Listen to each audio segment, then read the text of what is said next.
The first question I have for you is based on something that I read in our production notes that caught my eye. You mentioned there have been so many little miracles on this movie, so many little markers of protection. And I was wondering, can you give me some specific examples of time when that happened? We had a flock of eagles that showed up on one particular day. Um, I didn't witness them with my own eyes, but Oz got some pictures of them and showed me. It was at the very beginning of the day when they arrived on one of the sets. And he did, in fact, there were other birds.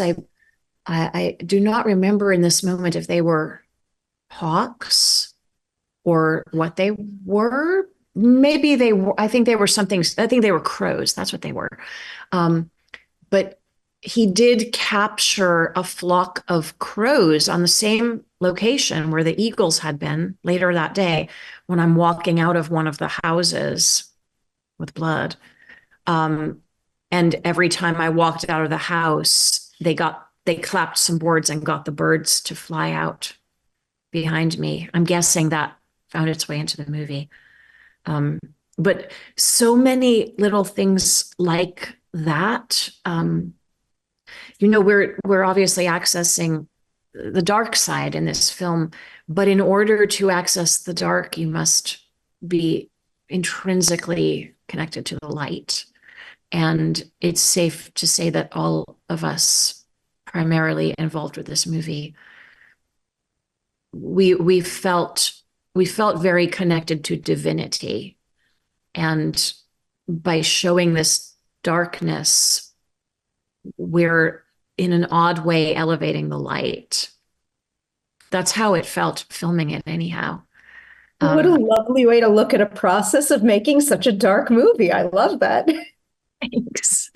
It's true. It was a deeply spiritual experience, deeply cathartic for me.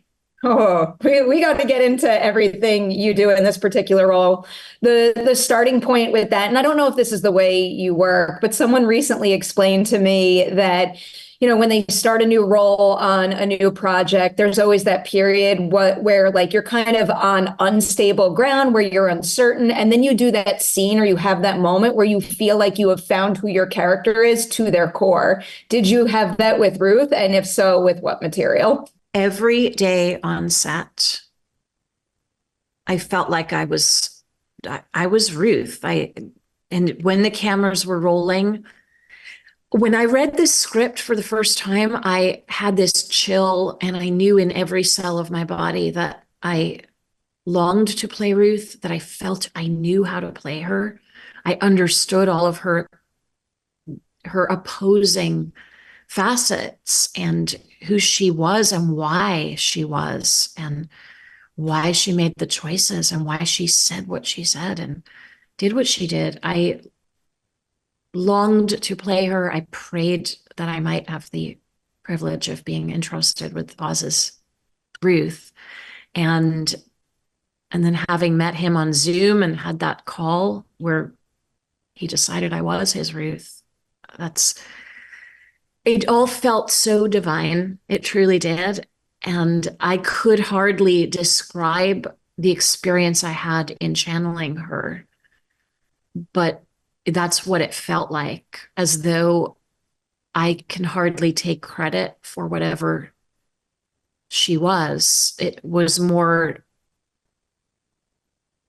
just knowing her and realizing she was inside of me and letting her out, giving her space to come out and trusting the world-class filmmaker that is Osgood Perkins, and knowing that I was safe to do whatever he needed and whatever Ruth was asking to do in that moment. Can you give me a specific example of something you do in the movie, like a big swing you take because you felt safe, and now we can see that big swing in the finished film?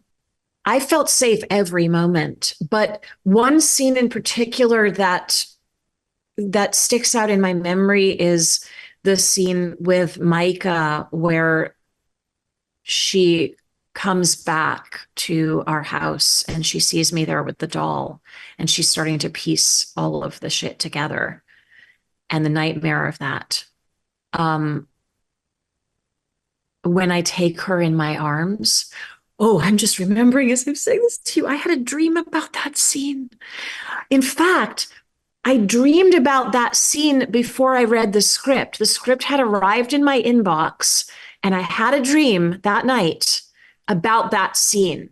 I won't share the specifics because it's too personal, but I did share it with Oz when we had our Zoom, because I saw that scene in my dream as it pertained to my own experience and my own, like, I saw a scene that never happened to me in real life, but I didn't know the characters yet. So it was, me. But I explained to him what I'd seen. And the way we ended up filming it was the way I dreamed it. It just happened that way. I mean, we didn't orchestrate it. It's how it ended up. And that was one of the rare out-of-body experiences that I've had over the course of my life. I had one with Melissa McBride on The Walking Dead, where it happened to both of us. I had one with Michael Rappaport in Justified in the finale scene. We were lost to the world. I had one with Al Pacino where he had to slap me on the face during the camera rolling because I was having a panic attack. And I had one with Maika Monroe in that moment. We were in some other realm together. I was